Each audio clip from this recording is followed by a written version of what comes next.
I hope you realize how important it is to have strong financial structures and practices in your business as an entrepreneur.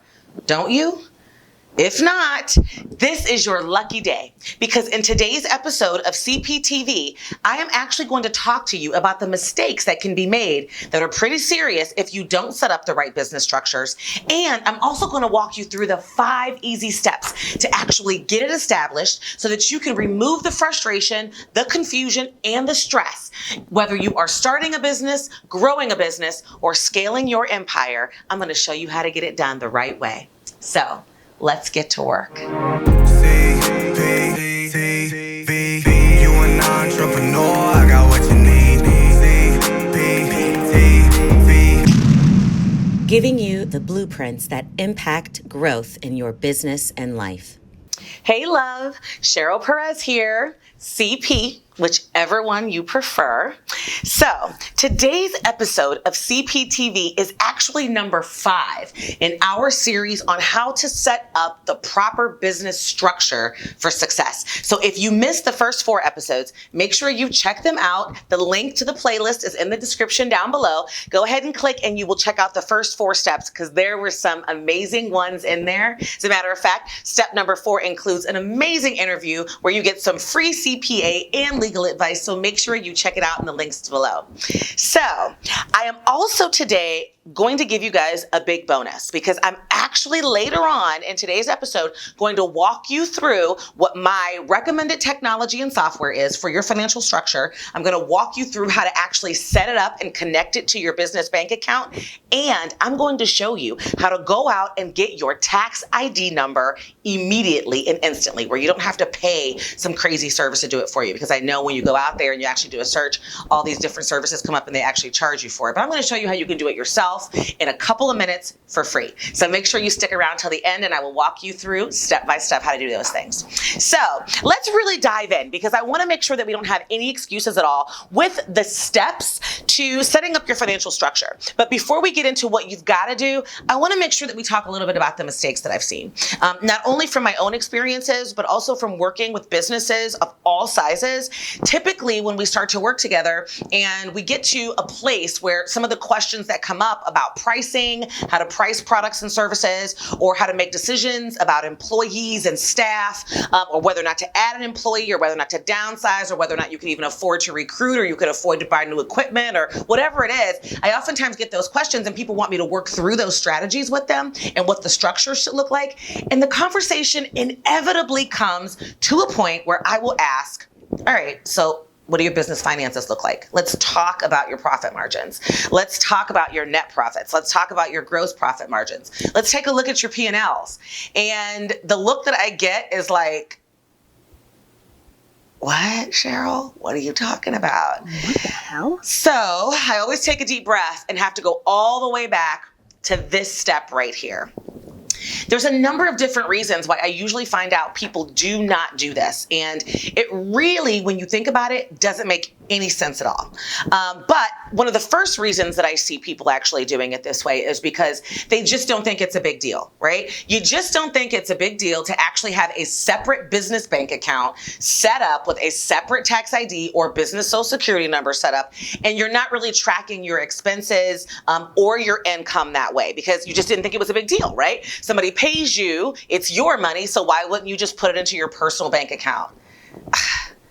I'm not going to even get into why, because after you say that out loud, doesn't it just sound crazy? Like, seriously, how are you going to be able to accurately keep track of your finances and invest in your business if you don't even think it's a big deal to do it? And if you really are of that mindset that you don't think it's a big deal that you set up a separate business financial structure than your personal financial structure, then I've got a question for you. Are you really trying to be an entrepreneur, or are you just trying to have a glorified hobby? Because if you want to be an entrepreneur and you want to grow a business in order to pass it down to your family, leave it as a legacy, or even sell it one day, ultimately you're going to need finances and financial structures in place because people want to see proof. Even if you decide that you want to get investors. And I don't care if your investors is as easy as you asking your uncle or your mom to give you $500 or $1,000 towards your business. The first thing they're going to do is say, well, how much money are you going to be spending? They're going to have questions about your budget. They're going to say, let me see some paperwork. I know I've been asked from family before, hey, can you invest? Even my children, can you invest in my business? And I'm always like, let me see what your financial structure looks like, because I want my business investment protected. I'm not just giving you money for you to go out and waste it. I don't care how much I love you. And so you've got to be prepared to show them that you're serious. And one of those first steps is setting up your finances. Another mistake that I really see is that you don't really understand why it's a big deal. And hopefully from what I just said to you, you're now getting it through your head that it's a very big deal. You cannot make sound financial decisions in your business if you have no idea what's coming in and what's going out. You'll never be able to grow. You may want to do different things, but you won't even know if you can afford it. And you also need to be able to see where you have months coming in where cash flow is great, where you've got months where cash flow isn't great, so you can make the necessary decisions about when to spend money. And the only way that you're going to be able to do that is if you can actually see it. Also, a lot of people don't really understand the consequences of not tracking it properly. And when I say consequences, I mean being unable to make decisions without proper data, right? And secondly, the tax consequences. Yeah, I said it. The tax man. If you don't keep your money separate, you are going to face tax consequences. A big part of the reason why you set up a business and you have your expenses going through your business is because you get deductions for those expenses. And in the same respect, you get income going towards that business. And no matter what that income is, if those deductions equal more than that income, then you get a loss. And that loss, depending upon your business structure, as we just talked about in step 4 and video 4 of this series, can come off of your taxes. So ultimately, you could be paying less taxes. Once you get to a point where you are making a lot of money in your business, or even a decent amount of money, especially if it's a side gig or a hustle right now, as you're continuing to grow, you've also got income coming from your job, and that income you're paying taxes on, you get a W-2. Well, when you have a business, you don't get a W-2. And so you're responsible for all of those taxes, even the portion that your employer was paying on the other side. And if you're not tracking your expenses properly, that income, you're going to get taxed on completely. So there are consequences to not setting up the proper business structure. So I think that I've covered all of that. And if by the end of those things that I just talked to you about, you are still saying to yourself, Cheryl or CP, I still don't understand why it's important for me to have a business account or to track my business finances. And yes, I want to be a business owner. I'd say that calls for an Asher moment. Of course, Asher is here. I know you guys have missed him, and we all know what it means when you see Asher, right? Asher, as referred to in the Urban Dictionary as Asher syndrome, means the distinct inability to get your shit together. Yeah, basically, get your shit together. All right, we clear? Perfect. Let's move on to step 1 so I can get it all together for you. And step 1 is an exciting one. All right, so step number 1. It's a pretty easy one, but a lot of people don't actually do it or know how to do it. And that is get your tax ID number or your EIN. The terms are interchangeable. A lot of people call it EIN, some call it tax ID, but the bottom line is you have to get your tax ID number. And your tax ID is basically like your business social security number. And so it's really how the IRS is going to track you and what status you ultimately have as a business that allows them to determine what your tax liability should ultimately be from an organizational perspective. And I can tell you, if you don't understand and have a tax ID, if you don't understand why it's important and actually have a tax ID number versus using your social security number, then you are going to be personally liable for that tax responsibility. And I've seen businesses that have the best intention and the best services and the best products and the best everything that will go completely under, all because they didn't take the time to have that tax ID. So ultimately, you don't want people paying you or giving you money directly. You want them giving money to your business so that it tracks to that tax ID and not your social security number. And don't worry, later on, stick around because I'm actually going to show you how to go out and get your tax ID. Now, before you can get your tax ID, you have to have actually registered your business. And that was actually what we talked about in step number 4 in this series. So make sure you go back and look at it. But once you've registered your business, you're going to get this really cute certificate of registration from your entity that you've registered with, and it's going to have a number on it. Well, in order for us to actually apply for your tax ID, which I'm going to show you how to do a little bit later on, you have to have that number. So there's going to be a little bit of time between when you registered for your business and when we can get the tax ID. It just depends upon how long your state entity, sends you your paperwork. But once you receive it, it's really simple for you to go on and get that Social Security number, because you really need to have that business Social Security number before you can go to any bank in order to be able to set up your bank account and get your business's finances established. So that's step 1, get your tax ID number. Now, let's talk about step number 2. And it might be a no-brainer for some people, but I want to make sure that we address it, because the next step is actually choosing your bank and establishing your business bank account. Now, I get a lot of questions sometimes about what type of bank you should choose or which bank you should actually go to when you're actually setting up your business bank account. And, the answer is always really dependent upon you as an individual. When I first started my business the very first time, I actually went way wonkers and went way out of the way and did all this crazy research on trying to find the perfect business bank account. And of course, every single bank out there has an argument, or I should say a marketing campaign around setting up business banking.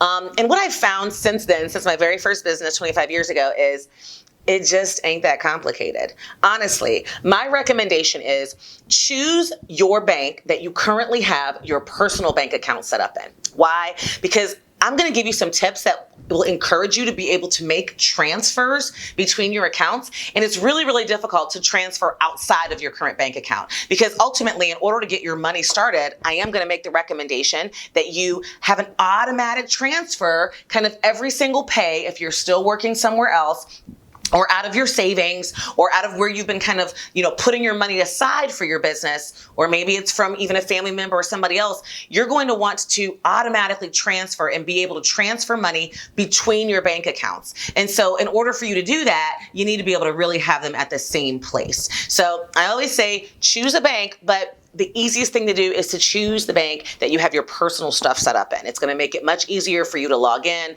look at your app, see what's going on, double check things. You don't have to have multiple user IDs, because you will need to set up online banking with your bank account as you establish your business bank. So choose it based upon that. Most of them have very similar business types of checking accounts. I would say get the most basic kind that you can in the very beginning. And then you can always go in and move money and set up additional bank accounts. I've got several of them for various businesses, but I always started out, really easy, and one that was really inexpensive, because you don't know what your balances are going to look like initially. But before you can really set up anything else in this series, like your business communication, business communication systems, or getting your domain name, or really having any expenses surrounding your branding, you need to be able to have a business bank account set up. So choose your bank close to your own. Go ahead out to the bank and meet with a business banker. You cannot set up a business bank account online. Even some banks that will allow you to, I recommend against it, because you need to have a conversation with someone. But typically most banks won't let you set up a business bank account online. You've got to actually go in, you get assigned a business banker. So you're going to call up front, make the recommendation call, because they're not always there, make an appointment, and then find out from them what you need to bring in with you in order to get the business bank account set up. Now, typically they'll tell you you've got to bring a copy of your paperwork from the state, your articles of incorporation. They'll also tell you to bring a copy from the IRS of your actually printed EIN number, which I'm going to show you how to get later on. And they may tell you to bring a couple of other things depending upon whether or not you have any other accounts with them, including what your initial setup amount is going to be. Most business bank accounts require you to have at least $25 or $50 in it. So be ready to put some money in it and go out there and get it set up. Set the appointment, take the stuff, meet with your business banker, establish the relationship, because it's great to have that business card that you can call when you've got a problem. Make sure that you have them set it up online, and also make sure, and this is very, very important, make sure that you get a debit card. All right, a debit card. Now, whether or not you want to get a credit card established at that time is totally up to you. I'm going to let you pick and figure that part out. It doesn't hurt to have a credit card because that's kind of like your initial business investment piece. But it is a little bit more difficult to track your expenses on a credit card because I'm going to show you how to do that a little bit later on today. But I want you to make sure that you get at the very least a debit card. So that's step 2. Choose your business bank, go out and set up your account, and make sure that you have your business debit card, because that debit card is what I'm going to tell you to use for all business expenses. A lot of times I don't want to keep receipts, Cheryl. I don't want to, have an envelope. What do I have? A shoebox in my car, and every time I spend some money on business expenses, I get the receipts and I put it in that shoebox? No. Come on, what is this? 1995? No, of course not. If you use your debit card, then that actually tracks all of those expenses for you. It's going to automatically go to your bank account. You're going to get a monthly bank statement. All of your expenses are going to be listed on there. That's your proof. You don't even have to have separate receipts. I've actually been out on the town with clients before, and I, will pay for something, and they're like, "You're not going to get a receipt." And I'm like, oh, we got so much work to do, don't we? But no, you don't need to keep the receipts if you use that for your business expenses. And you got to kind of get your mindset wrapped around, what am I purchasing or what am I using for business? Then I want to pull out my business card and swipe there. Or what can be an expense for business? Then I want to make sure I'm pulling out my business debit card and swiping that one, versus what am I doing that's personal? Then I want to use my personal card. So you are going to have to get in the habit of being able to use between the two. All right. So hopefully you got step 2 and you're comfortable with that. Step 3, and this is a good one. It is choose your financial software and your financial management system. And that is a piece of technology that is going to be critical in your business. I have seen, and actually I did this mistake. My very first business, I was tracking everything on an Excel spreadsheet. And guess what happened?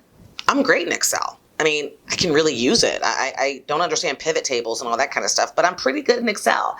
And it was so ridiculously annoying that eventually I stopped using the Excel spreadsheet. And then when it came time for me to actually file my taxes, it was a nightmare for me to go back through. And that was when I did have to have receipts for things. And it was just insane. So a financial management software is going to be a critical piece to setting up your business structure. It is not expensive to have. Actually, the one that I recommend, and trust me, I have looked at thousands of them. I've looked at them consistently over the past 25 years. Every couple of years, I do an investigation to see what new software has come out.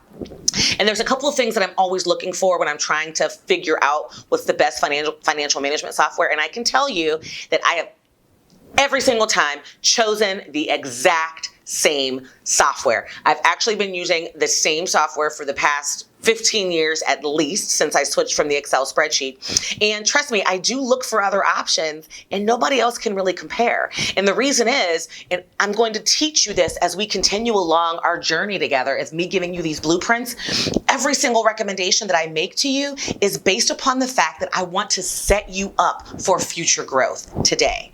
It is very, very difficult to change once you decided to grow and you didn't set it up the first time the right way. And so when I'm looking at softwares, I'm not only looking at things for price right now and cost effectiveness and what they can do for my business at this particular stage, whatever stage you're in, I'm also looking for things and opportunities to know in the future I'll be able to grow with this same financial management software. And that's why I always choose the same one. Now, what is it, Cheryl? I've looked at FreshBooks, I've looked at Meet, I've looked at all of them, Quicken, and I'm going to let you in on something. And no, I am not being paid for this. I'm not an affiliate.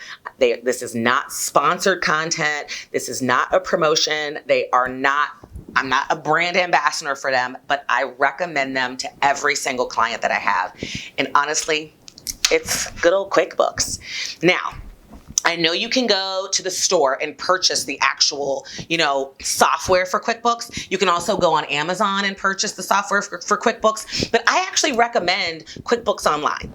And the reason is because you can get a starter QuickBooks Online subscription for like $10, maybe $20 a month as an entrepreneur. It allows you to grow in your packages. So once you decide that you want to add employees, and let's just say you start with, outsourcing and you get 1099 1099s. You can actually upgrade to the next level and it'll automatically process and track your 1099s for you. And now you want to add W-2s. You can actually add a full payroll suite to it, which will be a couple videos into the future, but I am going to touch on it for you. And as your business gets more complicated, you get more money, you want to add accountants to be able to go in and access it. QuickBooks Online allows you to do just that. If you buy the hard software and you download it onto your computer, that computer has to go with you everywhere, number one, and that might not be the greatest idea. And when the system itself upgrades, when securities go into it, and when your money and your bank account is being tied to things, you definitely want it to be secure. Your software that you purchase is not going to automatically update and upgrade for you. So you're going to eventually need to pay in order to get the update. So going online and getting QuickBooks Online, you can access it from any computer. It's cheap to access it and to have it, and it's going to grow with your business into the future. It gives you amazing reporting, it gives you amazing data, and later on down the line, I'm actually going to give you an amazing hack for an actual app that I've attached to my QuickBooks that will give me performance reports, P&Ls, analysis, pricing reports, growth reports that I can look at on a monthly basis as your business continues to grow and get a little bit more complicated. So don't worry. I'm actually going to put the link to QuickBooks down in the description below, so make sure you access it and take a look around. They always have various free trials going on, so I'm sure you can get a free trial and play around in it. But later on in this video, I'm actually going to show you how to connect your QuickBooks with that bank account that I just walked you through how to set up. So exciting. You might want to click the link, push pause, go out and take a look around and actually go ahead and sign up for your free trial. That way, when you watch the rest of this video, I'm actually going to be walking you through, but don't worry, you can always come back and take a look at that point too. All right, so let's talk about step 4. And step 4 is connect the software that I just recommended to the bank account that I just recommended. That's it. Once you connect the two, you're going to automatically have your software pulling all of your data from your bank. So all of your expenses that are coming through that debit card that I told you to get, all of your invoices that are coming in from people paying you, it's going to come into your bank account, and then the software is going to pull that data. It can pull every day, it can pull every minute, and it's going to actually really pull in income and expenses for you. And then step 5 comes into play. So before I move into step 5, I want to make sure that I address this issue because I see it a lot from friends who want to start businesses, from clients who have done business infrastructure and capacity building with, whether you're a nonprofit company or a for-profit company. It's really, really intensely crazy when I hear people say, why can't I just make money, someone pay me, and I put it in my personal account? And I just want to make sure that I reiterate to you, whether you're selling a product or a service to a business or an individual, I don't care what your audience is. If you are business to consumer or if you are business to business, if you're selling a product to a consumer and you live in a state where there's sales tax, and you never collect that sales tax because you're kind of getting it under the table or whatever it is. So you just say, pay me, I'm going to put it in my personal bank account. I have seen salons, stylists, people who sell stuff through an internet site, through a Stripe account. If you started taking credit cards, it doesn't matter who you are. I have seen companies go completely under because you will get caught, right? Karma is something that I wholeheartedly believe in. If you can't tell, I got lamps and I got Buddha, all right? But aside from that fact, when you get caught, your business is going to be fined, penalties for all that back sales tax. So just don't start from the beginning in order to fail, right? And if you are business to business especially, those businesses could very easily 1099 you because they can deduct your expense from their taxes. And so they may go ahead and file, obviously, whatever they paid you as their vendor from their taxes. They're going to file that. The government is going to get that information that you were paid something, but you're not reporting it on yours because you didn't put the money in the right place. And now you've got a tax issue on your hands. So when you get money, make sure it goes through your business account. And when you spend money, make sure it goes through your business account. And getting back to step 4, you want to make sure that it's connected with your software so that it can pull and keep track of things for you. All right. So let's talk about step number 5. And that's really where it's kind of that next level. But I like to make sure it's important because once you connect it to your bank account, your basic financial structure is really set up. Step 5 relates to the behavior that I want you to adopt in order to be successful. And that behavior is regularly reconciling and reviewing your numbers. Regularly. I get this question a lot. What does regularly mean, Cheryl? CP, how often should I actually be looking at my numbers? The question is really a tough one, but I want to tell you at least monthly. Minimally monthly, I want you to review and reconcile your numbers. And reconciliation of your numbers is actually something that you go right into your software and do. Actually, if you'd like me to do a video on how to reconcile, please let me know down in the comments below. Go ahead and put yes, I'd love to see it. And I can actually show you some techniques that I'm able to do and that I've actually done in the past with my businesses. I don't reconcile anymore. I have an accountant that does that. I've actually outsourced that. But it's really important for you to do to stay ahead of the game. You want to reconcile and go in and pull things in and calculate things so that you can look at those reports and which reports you should actually be reviewing on a monthly basis. But when you're first starting out, setting everything up, you at least want to know how much went out last month versus how much came in and what the difference is between those two. And the reason why I say do it monthly is because you really do want to be in a position where you can very quickly make decisions and adjustments into the next month, especially if you're in the beginning of pricing your products and services or trying to figure out if you're charging enough or charging too much or you got to buy something or you've got to do something. It's important for you to know month to month what you can and cannot do. Now, just because you charged a customer one price the month before doesn't mean that you can't charge a new customer a different price the next month. And the reason why I say that is because maybe in that month you were able to look at those numbers, see where you went wrong, make some decisions and adjustments, and know I'm not charging enough. I'm not pricing this right. I only charge $500 for this particular service, and it cost me $400 to do this service, so I only made $100. Ultimately, that's not going to be where it goes. So now I realize that this $500 that I thought was $500 service should really be $1,000 for me to see a 60% profit margin. And you can look at the numbers that way from month to month, so you know at the end of February what you should really be going into March with. And that's why I recommend monthly. As your business grows, you can become obsessive. I'm a little obsessive. I know I'm probably too obsessive. And so I still look at my numbers monthly. I actually talk to my accountant about it monthly. We review everything. I get some idea. I pull my Fathom reports monthly to take a look at what performance looks like for the organization. And then I do a hardcore deep dive every single quarter, and I make decisions for the following quarter. But sometimes I just log in at the end of a large account or what I feel like was a draining month for the organization, and I will log in and be able to look at everything and see how it's going. So sometimes I've actually looked every 2 weeks. Now, I wouldn't recommend looking every day because that's just obsessive compulsive. But if you know that you've got a nice stream, like in the instance of an online business or something where you've got products selling on autopilot and you want to see what you're making every single day, you can absolutely log into your financial system and see what it's doing and ultimately be able to kind of say, yeah, today felt good. I had a great day. So the number of times I want you to review and reconcile is really up to you and what you're comfortable with. But at minimum, I need you to do it monthly. So I do have a couple of CP impact tips for you to make sure you make note of. Block your calendar every month for financial review. In order for you to really get step 5 under your belt, what I do is automatically the last Friday of every single month, my calendar automatically is blocked off for financial review. And that's how I know I have to do it. So I get prepared for it and I give myself enough time. And that's just kind of a little time management tip. The second CP impact tip is to educate yourself always. And you are going to hear that being a power CP impact tip from now until forever.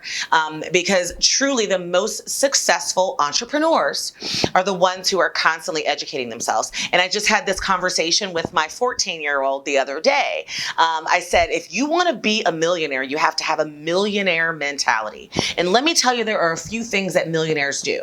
There's a whole list of them, but one thing I know millionaires do, because I know, is constantly educate themselves, constantly learning, never believing that they already know everything and that there isn't room for them to improve their skills and to improve their level of knowledge in order to take it to that next level. So those are those two CP Impact pro tips that I wanted to provide. So now, we are not done. I'm actually now about to show you how to get that tax ID, just like I promised, and how to connect that software with your bank account. But before I do, I need to ask you guys something. Down in the comments below, inquiring minds want to know, what is your financial systems that you currently use in your business, if any? And what are your monthly revenue goals for your organization and for your business as you grow? I really want to know. Kind of plot those down in the comments. Say, my monthly revenue goals right now to start my first couple years is $20,000 a month, and I don't really have it set up yet. Or $30,000 a month, and I've got everything except the connection to my bank account set up. I want to know where you are. Please drop that down in the comments so I can pull them and respond and give you some tips and some tools outside of this conversation. And don't forget, as always, to check out all of the links that I've been talking to you about in today's episode down in the description box. Go ahead and click them. And remember, if you like this content and you feel like I'm doing you a solid, make sure that you click that like button and make sure that you subscribe, smash it, and hit that bell so that you actually receive notifications every single time that I post a new CPTV episode, which is every Tuesday and every Friday, in my goal to give you the blueprints to grow your business and your life. So let's dive in so I can show you exactly how to get it done.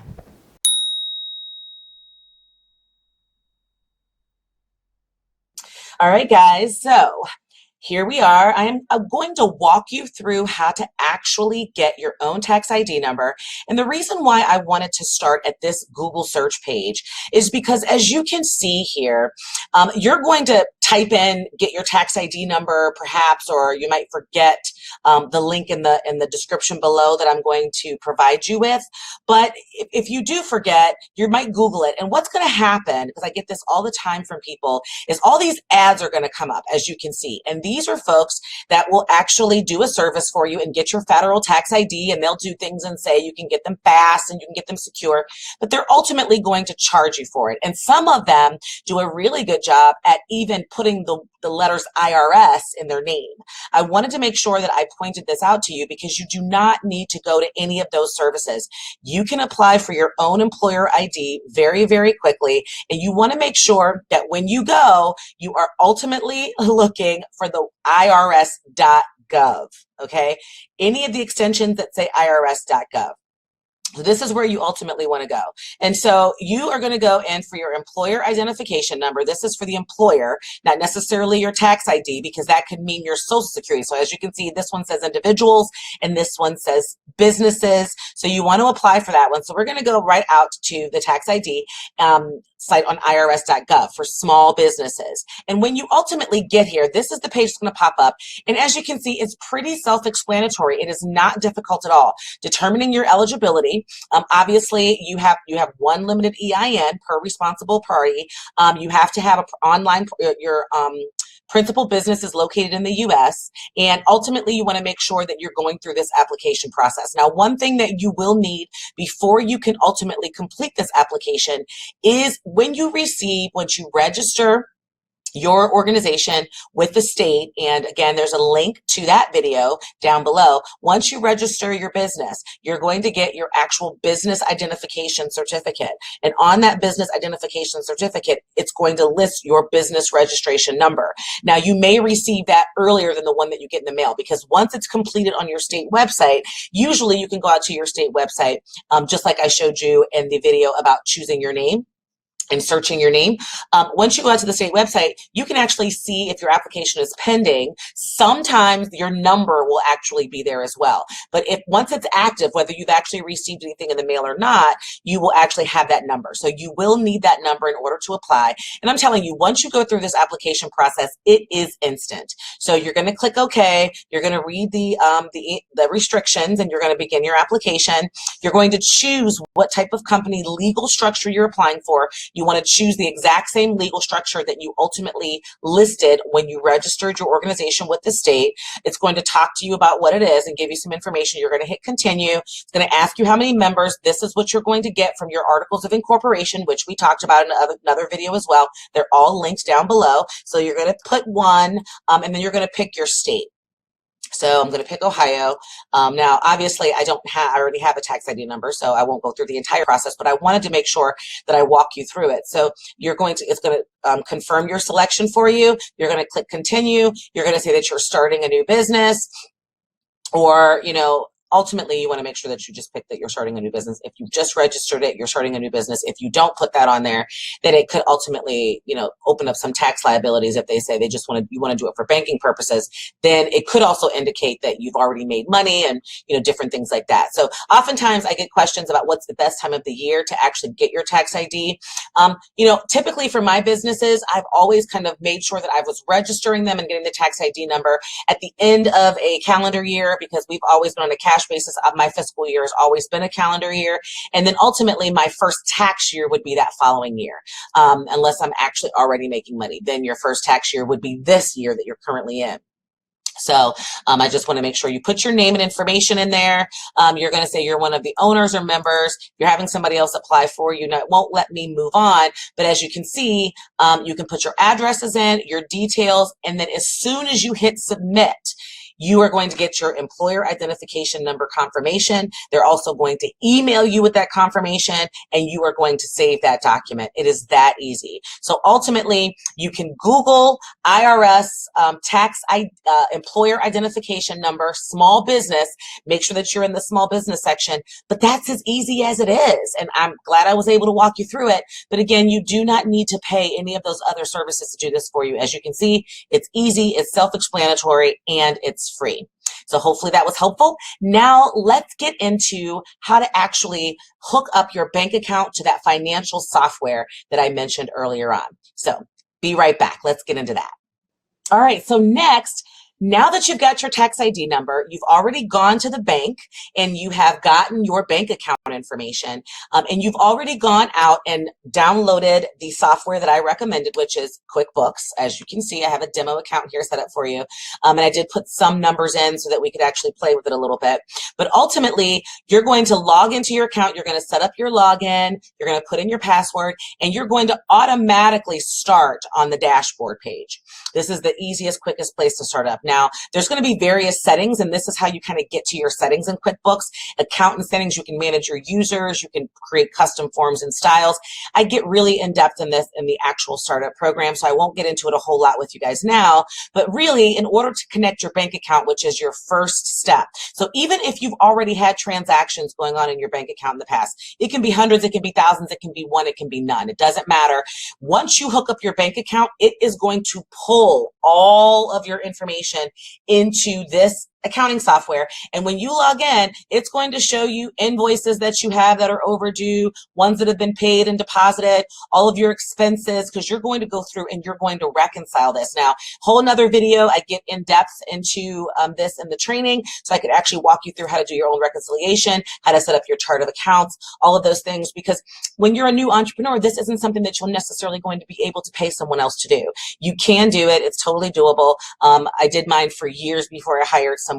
It's just when you get to the point where you're ready to scale, then you're obviously going to want to hire someone else to do this for you, which can be easily outsourced. It will probably be one of the first outsourced positions that you have. So here you go. Right. You see this section over here where it says bank account. This is where we're focusing. You're going to connect accounts. That's all you got to do is click connect account. Now it's going to ask you for your bank name. As you can see, the most popular banks are already listed here, but all you have to do is put your bank name. So let's just say I'm going to choose Chase. I'm going to click this one. It's going to tell you what it is. Start by connecting your Chase accounts with Intuit, the makers of QuickBooks Online Edition. And what you ultimately have to do is do your online ID when you're connecting with Chase. So you're going to click continue. It's going to ask you for information, your username and your password, which is your online banking username. Once you put in your online banking username, and I'm not going to do that right now, obviously, because Chase is my bank and I don't have one for another bank. Once you put in what you use to register for your online bank account, which is why I recommended that you choose your bank. And when you choose your bank, you'll already have an online user ID because it will connect both your business accounts and your personal accounts to that one user ID. So that's the user ID that you want to put in here in the password. You're going to click sign in.